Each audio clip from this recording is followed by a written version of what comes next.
If you have your Bible, just open it on 1 Thessalonians chapter 1, verse 2 to 4. We give thanks to God always for all of you, making mention of you in our prayers, constantly bearing in mind your work of faith and labor of love, steadfastness of hope in our Lord Jesus Christ, in the presence of our God and Father, knowing, brethren, beloved by God, His choice of you. Thank you for the reading. You may be seated, and thank you. Now we will open our hearts and mind. You can be seated, and we will hear the message of God this morning. Pastor Von will deliver the message.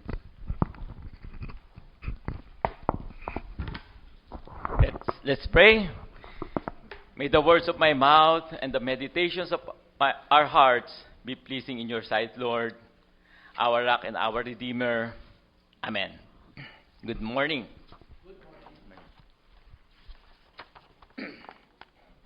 Are you elect? Are you elect? Our message for today is a little sensitive and controversial.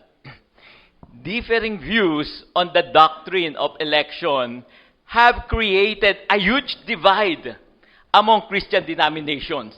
It is what divides many Christian denominations on the election. Some members would leave their churches teaching this because they did not like it. So it would probably be easier just to skip that doctrine altogether. But why? Why is it important talking about election? Why is it important to preach on such a divisive subject? There are several reasons why we should preach or study, learn about election. First, the first reason is that it's in our text. It's in the Bible. It's in the Bible. Paul did not say, "We thank God, knowing how you all decided to choose Jesus."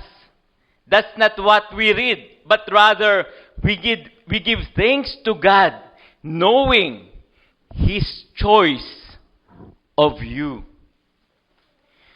To accurately handle God's word of truth, we need to be faithful to what the Bible says, not to what we may wish it said. A second reason to preach on this subject is that it is a frequent theme in Scripture, from Genesis to Revelation. In Genesis 12, God chose Abram out of a city of idolaters and promised to work through him to bring His salvation to the nations. He did not choose Abram's entire city or even his entire family. God intentionally chose Abram.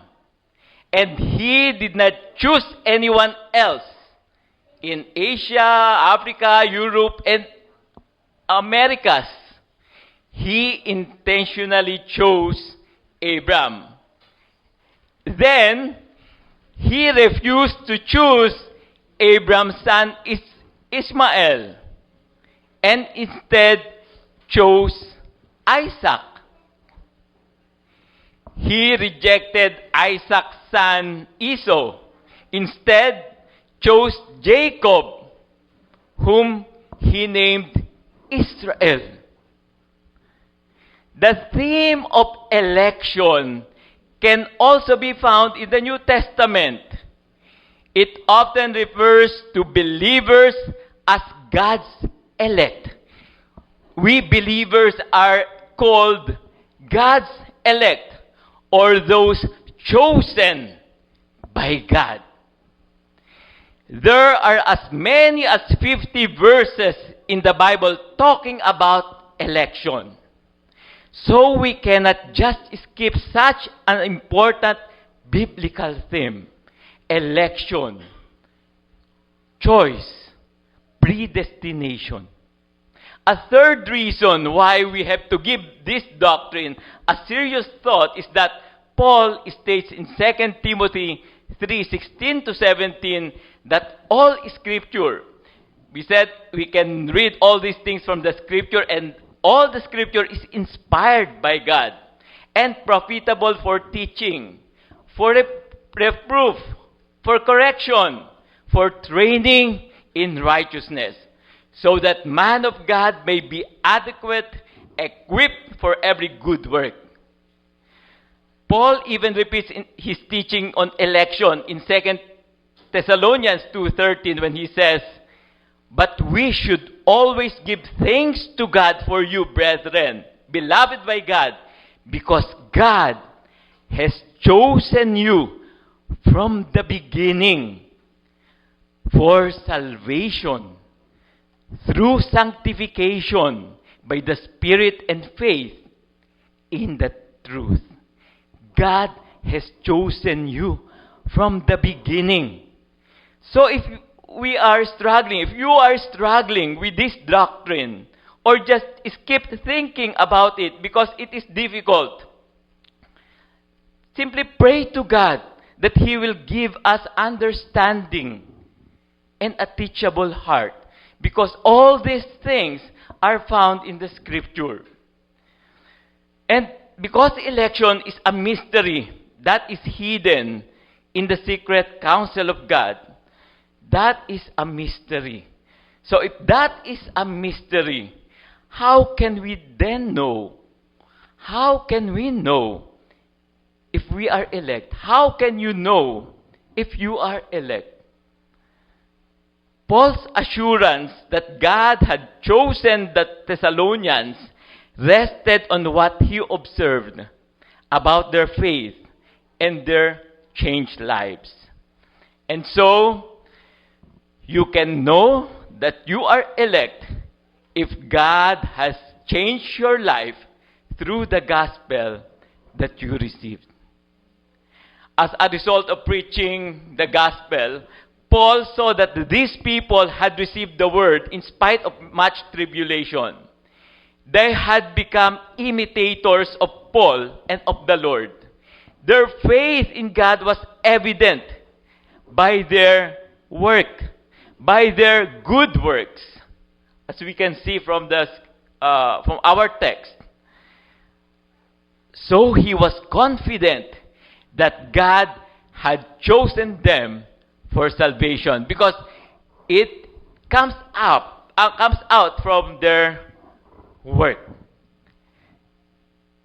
There are a number of objections, by the way, that are often raised against the doctrine of election. There are many objections. One of them is, if God has predestined everything, including who will be saved, why pray? Why pray? What will be, right? So what's the use of prayer if everything is predestined? If everything is by God's choice from the very beginning?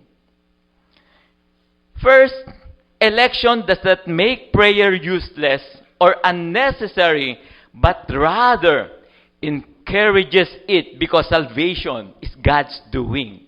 The more that we should pray, because we know that salvation is God's doing. If we know that salvation is God's doing, the more that we should pray. The more that we should not rely on our work, on our ability. The more that it is God's doing, the more that we should pray. Paul says in 1 Thessalonians 1:2, we give thanks to God always for all of you, making mention of you in our prayers. In the same text, he talks about choice, God's choosing of them, and yet he also mentions about prayer. So, how do we reconcile that? Yeah, as I mentioned, we pray because we know that it is God's doing. The more that we know that it is God's doing, the more that we will pray. Making mention of you in our prayers. Also in 1:3, we read, constantly bearing in mind, talking about prayer, referring to Paul's frequent repeated prayers. And later in 5:17, he exhorts these new believers to pray without ceasing. So pray. So there's use for prayer. Because it is God's doing, and because it is God's doing, we pray. Because God acts on our prayers. Some who do not hold to the doctrine of election argue that God has done everything that He can do to save people. God has done everything to save His people, and now it is now your choice. Now the choice is up to you. The choice is now up to them. God has sent His Son for us to be saved. And so what is our part now? To believe. It is now our choice. The choice is up to us. They say that God never forces His will on anyone. So salvation depends on the people's free will. They say salvation depends upon the people's free will. But Jesus said that if we sin, we are slaves to sin. So if we are slaves to sin, if you are a slave to sin, what is expected of you to do? To do those things which are dictated, which sin dictates you to do. So it is not natural for a natural man to choose God. So therefore, we are not free.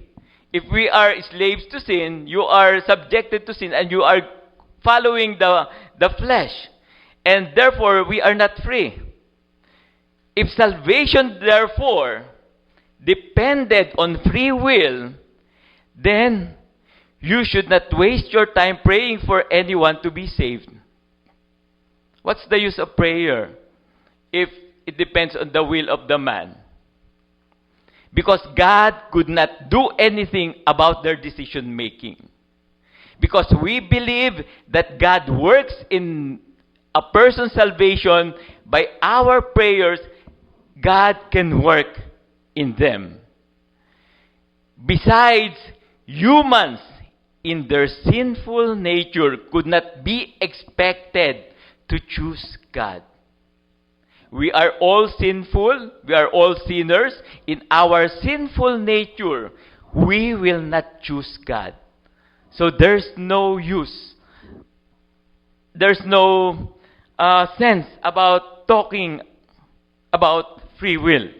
The reality is we are only able to choose God because God from the very start has already worked in us, already worked in them, even without us or them knowing it. That's how we explain election. It is from the very beginning from God. Without us knowing it, God already works in our lives. How we get convicted? By what we read from the Bible. It is not by your own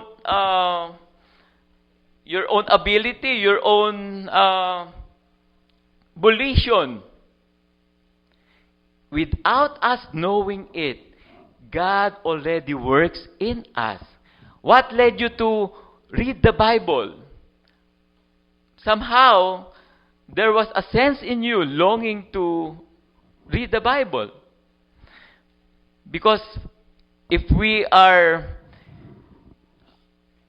natural man are not expected to by himself to search God. Because as a naturally sinful man, he cannot do it by himself unless God works in them. Unless God works in us. The scripture shows that God always accomplishes His purposes. God always accomplishes His purposes. He sent His Son to earth to save a people for His glory. He accomplished that purpose. He accomplished that plan. He does not leave that purpose up to sinful will. Jesus said in John 6:44, "No one can come to me unless the Father who sent me draws him. And I will raise him up on the last day." He said again in John 6:65, "For this reason I have said to you that no one can come to me unless it has been granted him from the Father." We come to God, we come to the Father because it has been granted to us for us to come to the Father. If the Father is able to draw lost people to Christ, then the more that we should pray that He will do so. If the Father is able to draw lost people to Christ, then the more that we should pray that He will do so. Because on our strength, we cannot do it unless God works in them while we allow ourselves to be instruments by praying, by evangelism. God determines the means as well as the end. Prayer and proclaiming the gospel are His prescribed means to save His elect. To save His elect. God works in response to our prayers. We do not know the ones to whom God has granted that they will come to Jesus until they get saved. We do not know from among these people to whom we share the gospel unless we see for ourselves who will respond to the gospel. Until we see who are eventually respond or saved.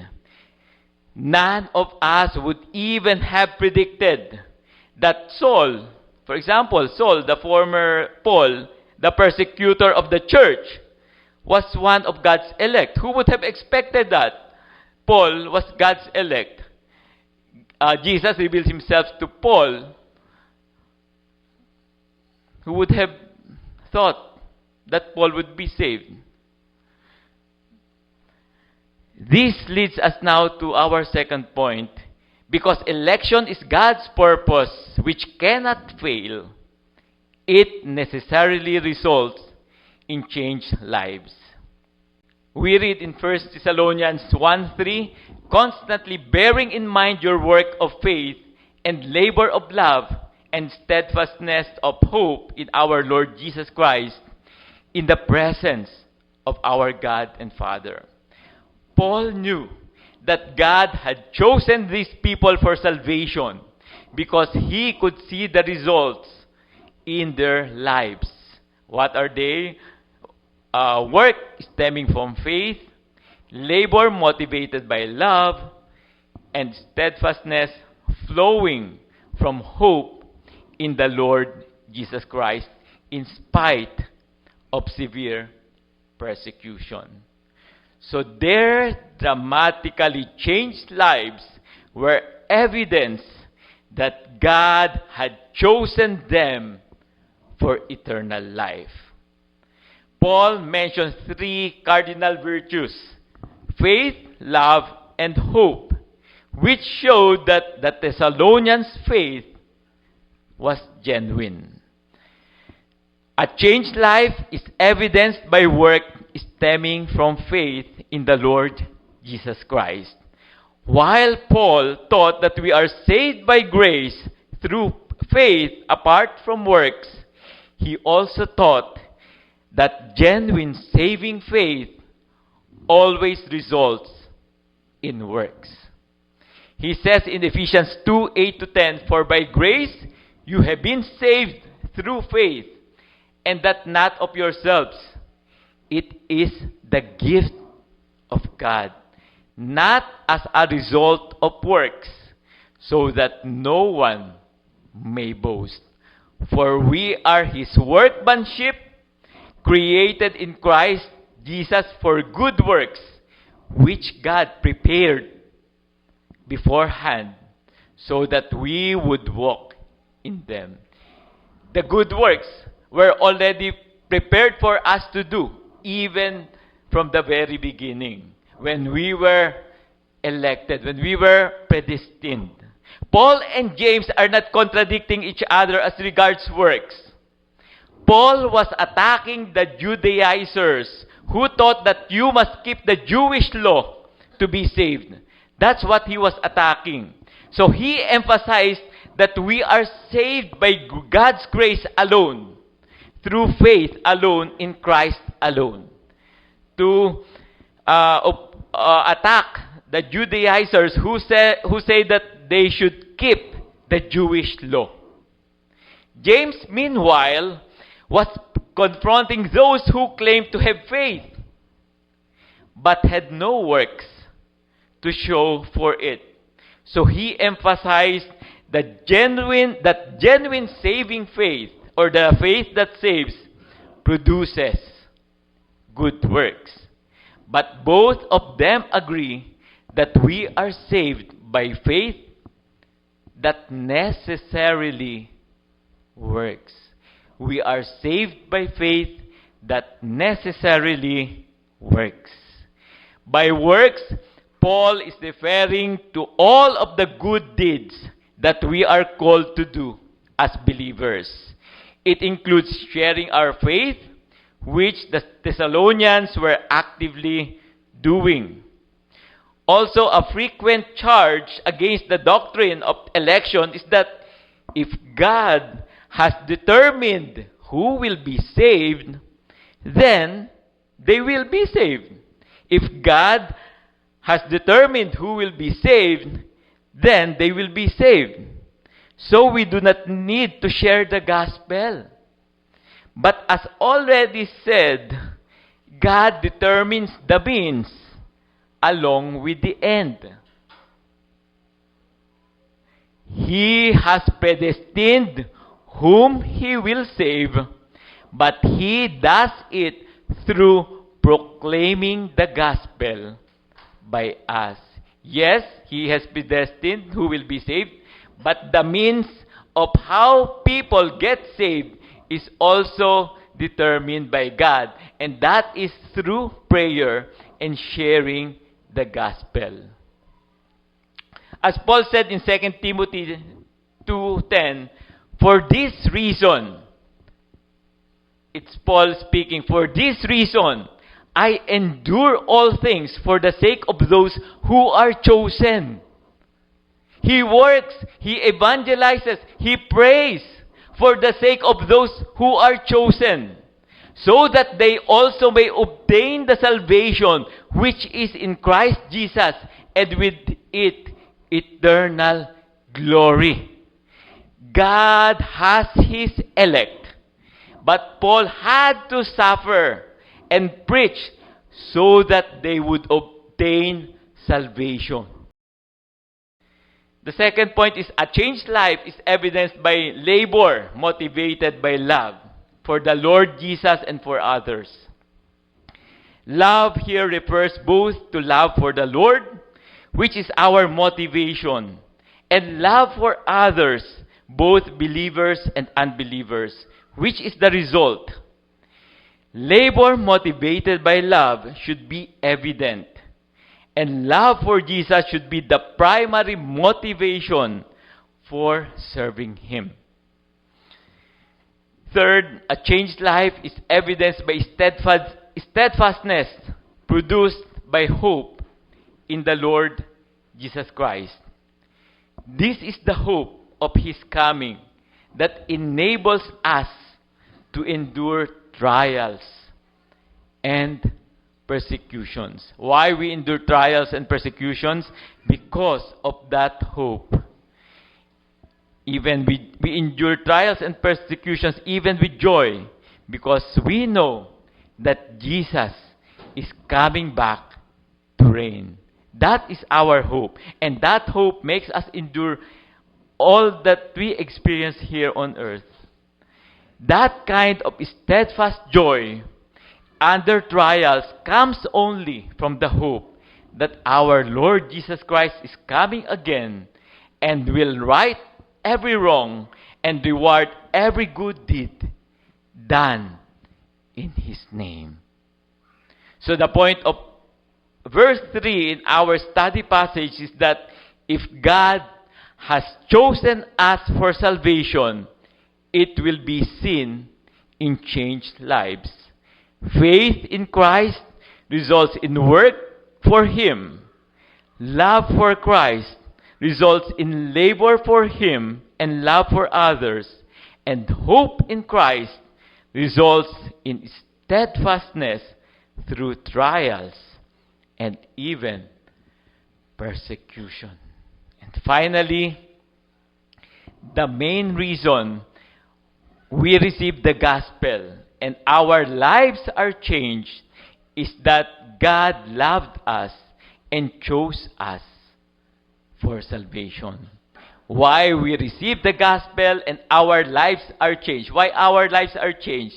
Because from the very start, God loved us and chose us for salvation. 1 Thessalonians 1:4 says, knowing, brethren, beloved by God, His choice of you. Here as elsewhere, election is linked with God's love. Election is linked with God's love. Sometimes people would see it's unfairness, but it is mainly linked with God's love.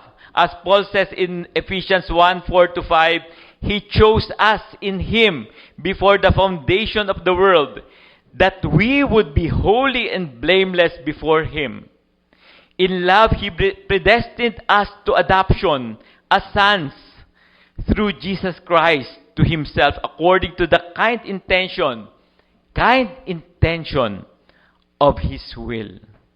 The doctrine of election means that God took the initiative in our salvation because of His great mercy and love. But again, it raises an objection. Doesn't God love everyone? And if He does love everyone, why doesn't He show mercy to everyone? But we need to recognize the obvious fact that God has not shown His love and mercy to everyone in the same way or to the same degree. He loved Abram and chose to reveal Himself to him and bless him, and He did not choose any others around the world. Was God unloving or unfair to do this, choosing Abram? In Romans 9, Paul argues that he is the potter who has the right to do with the clay as he chooses. He is the potter. He has the right to do to the clay, with the clay as he chooses. And that we do not have any right to challenge him. We do not have any right to question him. Oh, you should not mold me that way or that way. He does not owe us an answer. He is God. He is God. The fact that He is God is already enough reason for us to submit to Him without questioning Him, because He is God And we are not God. And it should give us confidence. It should silence us from questioning Him because He is God. That's already enough reason for us to submit all ourselves to Him and surrender everything to Him because He is God and we are not God. The only answer Scripture gives is that God does what He does, including the salvation of His elect and the judgment of other sinners to display His glory. That's the end purpose, to display His glory. Besides, all of us deserve hell. All of us deserve hell. Isn't it far better that He even chose to save some? When in fact, everybody is going to hell. Isn't it far better that He even chose from among those going to hell? He even chose some to save them. Rather than causing us to stumble, this should fill us with gratitude that in His kindness, He chose us to hear His gospel and respond in faith. So how can you know whether you are elect? Have you truly repented of your sins? Received God's word as true and put your trust in Christ to rescue you from the coming judgment. Have you done those things? If so, you are elect. If you have genuinely done repenting your sins, receiving God's word, and putting your trust to Jesus, your repentance and faith did not even come from you, but from God, who chose you in love and in grace. Because salvation from first to last, is a work of God. It's a work of God. Amen.